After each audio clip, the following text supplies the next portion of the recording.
Halo warga kimia organik, kita ketemu lagi dengan Chemicats Note. Kali ini adalah note yang keempat dalam seri reaksi adisi pada alkena. Nah, pada bagian ini kita akan membahas topik yang sedikit berbeda dengan topik-topik sebelumnya. Kalau sebelumnya kita membahas tentang pembentukan ikatan, yang ini pada bagian ini kita justru akan membahas tentang pemutusan ikatan rangkap, atau istilahnya adalah oxidative cleavage. Jadi kita akan memotong ikatan rangkap pada alkena dengan proses oksidasi. Sebetulnya apa sih perlunya kita memotong alkena? Nah, untuk konteks ini ya, oxidative cleavage ini, jadi kita memotong bukan untuk kemarin ya, seperti yang kita bahas sebelumnya, yaitu untuk memasukkan atom atau gugus lain di situ. Nah, ini kita memotong karena memang kita potong gitu pada alkenanya. Jadi molekul alkenanya kita potong pada ikatan rangkapnya. Biasanya reaksi semacam ini kita gunakan untuk keperluan analisis. Tepatnya adalah untuk mengetahui di mana posisi ikatan rangkap sehingga kita bisa memprediksi rumus molekulnya. Nah, kira-kira gimana Anda kalau saya kasih tahu gunanya semacam ini? Anda jadi termotivasi untuk belajar lebih dalam nggak tentang oxidative cleavage atau pemotongan ikatan rangkap 2? Saya yakin Anda kayak gini ya, mungkin ekspresinya ya. Terus apa perlunya kok kita harus menyelidiki posisi di mana posisi ikatan rangkap di dalam sebuah alkena? Belum make sense ya kalau ada gunanya ya. Anda belum percaya ya kalau ilmu ini ada gunanya. Nah, untuk membuat Anda percaya, ini saya berikan bukti gitu ya, bahwa analisis posisi ikatan rangkap itu ada gunanya. Contohnya ini adalah sebuah paper yang saya temukan di Science Direct ya. Ini adalah terbitan dari Elsevier. Memang ini tahun 70-an ya, tapi ini kebetulan judulnya itu pas banget dengan kuliah kita hari ini. Jadi paper ini mempublikasikan suatu penelitian yang tujuannya adalah menentukan posisi ikatan rangkap di dalam asam-asam lemak pada ester kolesterol di dalam aorta manusia. Ini memang paper arahnya ke bidang kesehatan gitu ya, bukan bidang teknik kimia, tapi ini konteksnya sama dengan yang sedang kita bicarakan. Jadi ada gunanya gitu ya, kita menentukan posisi-posisi ikatan rangkap. Nah, ini buktinya sampai dipublikasi menjadi sebuah paper ilmiah ya. Kalau ini paper ini dia akan mencari ikatan rangkap pada asam lemak yang menyusun ester-ester kolesterol. Anda tahu ya bahwa kolesterol itu salah satu kambing hitam yang paling sering disalahkan untuk masalah-masalah kesehatan ya, mulai dari tekanan darah tinggi, penyumbatan pembuluh darah dan sebagainya. Ini konteksnya adalah penyumbatan pembuluh darah. Jadi kolesterol yang menyumbat pembuluh darah ini diambil sampelnya oleh si peneliti, kemudian dianalisis posisi-posisi ikatan rangkapnya. Mungkin Anda masih belum percaya ya. Terus apa gunanya kalau kita tahu posisi ikatan rangkap di dalam kolesterol? Ini penelitiannya padahal susah ya. Harus ngambil kolesterol dari pembuluh darah, terus habis itu ditentukan posisi-posisi ikatan rangkapnya. Buat apa sih susah-susah melakukan penelitian semacam itu? Nah, singkatnya bisa kita gambarkan seperti ini ya. Jadi si peneliti tadi, mereka kan berusaha mengidentifikasi posisi ikatan rangkap di dalam asam lemak pada kolesterol gitu ya. Terus misalnya mereka sudah bisa menentukan, oh ini posisinya itu ada di sini gitu ya. Terus gimana? Nah, dari situ ini tidak berhenti di situ, tapi mereka melakukan evaluasi. Oke, jadi kalau kolesterol, asam lemak dari kolesterol itu posisi ikatan rangkapnya semacam ini, berarti kemungkinan terbesarnya senyawa ini tuh sumbernya dari mana? Nah, karena kolesterol itu kan bukan sesuatu yang tiba-tiba muncul di dalam tubuh kita ya, tapi dia akan muncul dari apa yang kita makan, ya kan?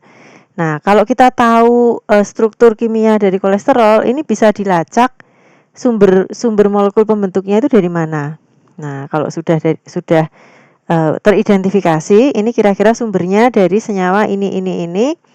Nah, ini dicek senyawa ini tuh ada di makanan apa yang biasa dimakan oleh si penderita.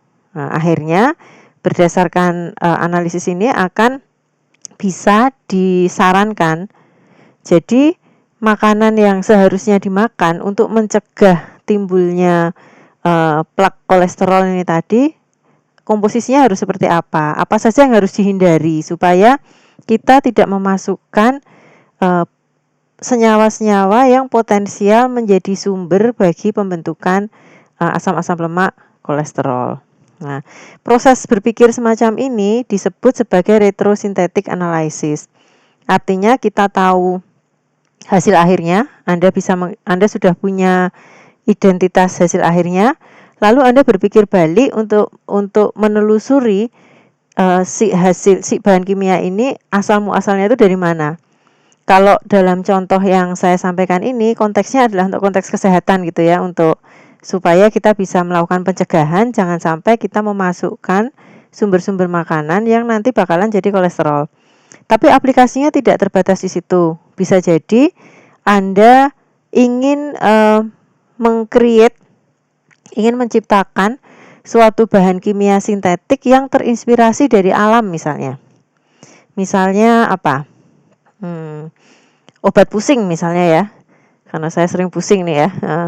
Obat pusing itu dulu sejarahnya ini ada suatu senyawa dari pohon, sebuah pohon gitu ya, saya lupa nama pohonnya, yang kulit pohonnya itu mengandung obat yang bisa menghilangkan kepusingan. Nah, itu taunya juga kebetulan gitu ya, ada penggembala kambing, dia baru pusing banget, terus dia nyokot-nyokot, iseng-iseng nyokot ini ya, serpihan kulit dari si pohon ini, kok ternyata pusingnya hilang gitu. Nah, kan nggak bisa Anda lalu melakukan penanaman pohon ini besar-besaran lalu dijual kulit pohonnya gitu ya. Caranya adalah Anda pelajari apa sih senyawa yang bisa menyembuhkan pusing yang berada di dalam kulit pohon ini, lalu Anda lakukan retrosynthetic analysis. Jadi Anda tahu, oh ini bahan bakunya. Kalau kita mau membuat semacam ini, nggak usah nunggu pohonnya yang bikin, tapi Anda bikin di lab. Ini asal muasalnya dari molekul apa? Itu namanya retrosynthetic analysis. Nah, kembali ke soal oxidative cleavage. Dalam video ini kita akan membahas dua macam oksidator yang bisa kita gunakan untuk melakukan oxidative cleavage, yaitu yang pertama adalah KMNO4 kalau Anda memerlukan oksidator kuat, dan yang kedua adalah ozon kalau senyawanya memungkinkan untuk dioksidasi dengan oksidator yang lebih mild. Kalau KMNO4 kan kuat banget ya. Nah, semoga pada titik ini Anda sudah percaya dulu gitu ya sama saya bahwa ada gunanya gitu untuk kita mempelajari tentang oxidative cleavage. Nah, mari kita mulai dengan oksidasi yang pertama, yaitu oksidasi dengan menggunakan KMNO4 dengan motivasi untuk memutuskan ikatan rangkap. Nah, ini ada beberapa aturan yang perlu kita perhatikan ya dalam rangka pemutusan ini, dalam hal pemutusan ini nanti akan menghasilkan senyawa apa. Nah, senyawa yang akan dihasilkan dari pemutusan ini tergantung dari seberapa banyak atom C di dalam ikatan rangkap, yaitu atom C yang ini ya, seberapa banyak dia tersubstitusi. Contohnya, kalau pada reaksi yang pertama, berarti dia kategorinya adalah monosubstituted, ya kan? Anda tahu ya artinya monosubstituted, ini kan C itu harusnya mengikat 2H, tapi H yang satu ini di sini digantikan dengan gugus metil, sehingga kita menyebut senyawa ini baik yang di kiri maupun di kanan ini adalah monosubstituted. Ada satu tetap hanya masih dalam bentuk H, satunya sudah diganti menjadi metil. Jadi kita sebut yang ini mencontohkan kalau Anda punya substituted. Kalau Anda punya alkena yang gugus atom C pada ikatan rangkapnya monosubstituted. Nah, ini aturannya nanti Anda akan menghasilkan asam karboksilat. Tidak selalu asam astat ya, karena tergantung dari berapa jumlah C pada gugus yang mensubstitusi atom C Anda. Kebetulan kalau di sini karena gugusnya ini adalah gugus metil ya, sehingga nanti kalau dia putus di tengah-tengah di sini, C-nya akan jadi 2 karena C dari metil ini ya, dan C dari atom C yang tadinya dia punya ikatan rangkap. Jadi ini aturan yang pertama ya, kalau Anda punya alkena yang monosubstituted, maka nanti hasil dari cleavage-nya ini adalah asam-asam karboksilat. Terus contoh yang kedua, nah Anda bisa melihat nggak bedanya contoh yang pertama dengan contoh yang kedua? Kalau contoh yang pertama, ini kan dua-duanya pada dua sisi atom C, atom C pada dua sisi ikatan rangkap itu sama-sama monosubstituted. Tapi kalau di yang kedua ini, contoh yang kedua ini Anda punya dua karakter yang berbeda antara C yang di kiri dan C yang di kanan, ya kan? C yang di kiri ini berarti kedua atom H-nya sudah disubstitusi oleh gugus alkil. Sehingga yang ini adalah kasus di mana Anda memiliki alkena dengan karbon yang disubstituted, atau kedua atom H ini disubstitusi oleh gugus alkil. Tapi pada ujung yang kanan, C yang kanan, Anda punya kasus yang ketiga, yaitu apa? Unsubstituted, karena C-nya masih mengikat atom H. Tidak satupun atom H yang di sebelah kanan disubstitusi dengan gugus alkil. Jadi Anda punya suatu kasus substituted. Anda punya suatu kasus di mana tipe atom karbon pada ikatan rangkapnya berbeda. Nah, untuk yang disubstituted, maka nanti hasilnya adalah keton. Ini ya. Ini menghasilkan senyawa keton.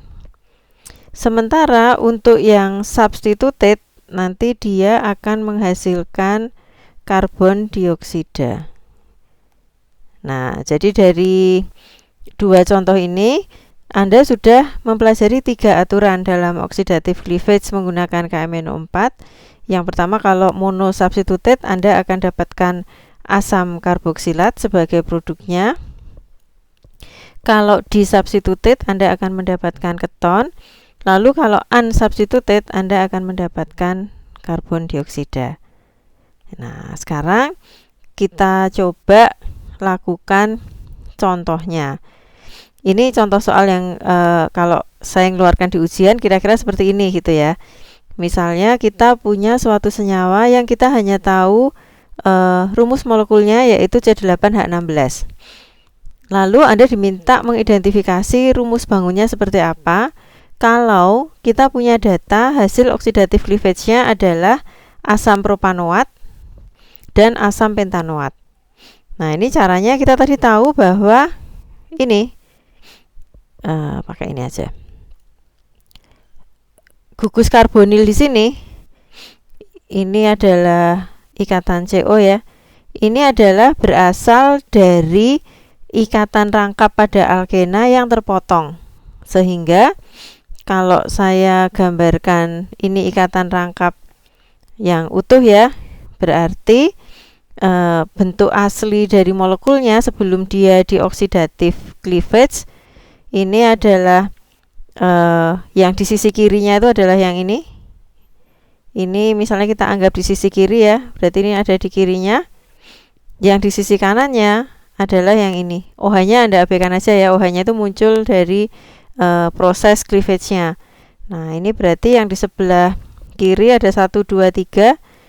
Mestinya yang di sebelah kanan ada 5 kan, karena ini C8. Jadi yang ini 1, 2, 3, 4, 5. Pas ya, 1, 2, 3, 4, 5. Nah, jadi C8H16 ini posisi ikatan rangkapnya adalah di C yang nomor 3. Jadi ini senyawanya adalah 3 oktena. Nah, ini bisa cis atau trans. Kita nggak bisa mengidentifikasi dengan cara ini, tapi paling tidak Anda tahu bahwa posisi ikatan rangkapnya ada di C nomor 3, antara C nomor 3 dan C nomor 4. Jelas ya? Nah, itu tentang oksidasi yang menggunakan KMNO4.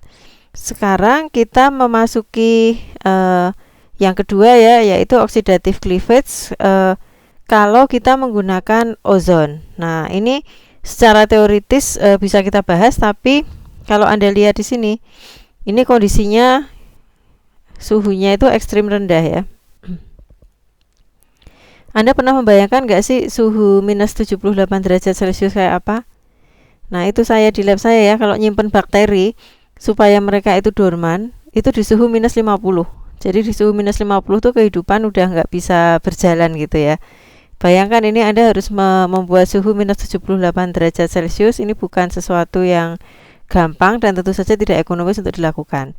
Tapi for the sake of science itu ya, untuk pengetahuan saya sampaikan saja pada Anda bahwa ikatan rangka pada alkena itu juga bisa di oxidative cleavage dengan menggunakan ozon, di mana nanti Anda akan menghasilkan senyawa keton. Jadi nanti dia akan terpotong di keton atau aldehid. Ntar ini Anda bisa menghasilkan keton, ini ya, ini keton atau aldehid, dan ini memang pasangan serasi ya, keton sama aldehid. Itu bedanya cuma kalau keton dia gugus alkilnya 2, kalau aldehid salah satunya masih H. Nah, ini salah satu contoh yang bisa kita Anda berdasarkan rumus umum tadi ya. Berarti kalau kita punya 2 metil 2 buten, hasilnya nanti dia potong ke sini, berarti salah satunya nanti adalah aston ya toh, gini ya. Ini adalah aston dari yang kiri. Lalu dari yang kanan Anda akan punya apa nih? Gini ya. Berarti ini adalah asetaldehid. Gampang kan? Kalau Anda punya 3 metil 1 butena, berarti motongnya di sini. Dari yang kiri Anda akan punya gini. Ini adalah senyawa, ini isobutil, O-nya di ujung ya, berarti bukan keton. Kalau tadi kan O-nya di tengah. Kalau ini adalah isobutiraldehid. Nah, saya udah nggak begitu fasih ya soal penamaan, tapi Anda harus belajar soal penamaan itu. Sama yang di sebelah kanan, berarti dia hanya punya 1 C toh itu. Jadi gini. Nah, kalau ini apa loh? Apa nih? Ini asam semut atau formaldehid, kok asam semut. Itu formiat ya, formaldehid. Nah, nih contohnya, tapi sekali lagi ini hanya untuk knowledge saja ya. Kalau untuk skala industri nggak mungkin Anda melakukan hal semacam ini. Dan memang kalau oxidative cleavage biasanya tujuannya bukan untuk produksi komersial, tapi skala laboratorium. Cuman kalau dengan ozon ini dalam skala laboratorium pun ini susah ya, karena suhunya harus rendah banget. Nah, yang terakhir dari bagian oxidative cleavage adalah contoh yang spesial jika Anda hanya mempunyai 1 produk. Kalau kita lihat tadi sebelum-sebelumnya tadi, ini kan selalu produknya itu kan 2, karena namanya dipotong kan pasti ada 2 produk dong ya. Nah, kok bisa ini dia produk potongan, tapi kok cuman punya 1 produk? Nah, ini hanya mungkin jika alkenanya ini adalah rantai siklis. Nah, saya gambarnya gimana nih? Ini gini. Dia motongnya di, nah ini kita harus punya gambaran tentang bangun yang bagus ya. Bentar, saya tak mikir dulu. Ini berarti ikatan rangkapnya ada di sini. Terus ini dia punya gini. Jadi kalau dipotong di sini, Anda akan punya satu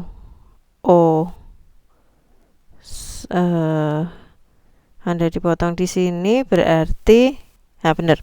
Jadi kalau ini saya potong di sini, di cleavage di situ kan berarti ya, berarti ujung yang ini, yang atas ini, dia akan jadi ujung yang ini, sementara ujung yang di sini ini jadi ujung yang di sini. Karena senyawa aslinya itu adalah senyawa aromatis semacam ini, jadi kalau dipotong ya nanti hasilnya cuma satu, ya kan, karena Anda motongnya cuma di sini. Kecuali kalau dia kalau hasilnya ada dua, itu dia bisa berasal dari rantai terbuka semacam ini ya. Kalau rantai terbuka Anda potong, hasilnya pasti ada dua. Tapi kalau dia merupakan senyawa siklis, Anda potong, nah hasilnya pasti cuma satu. Demikian tadi pembahasan kita tentang oxidative cleavage. Kita akan lanjut pada bagian selanjutnya tentang adisi menggunakan gas, yaitu bromin dan klorin.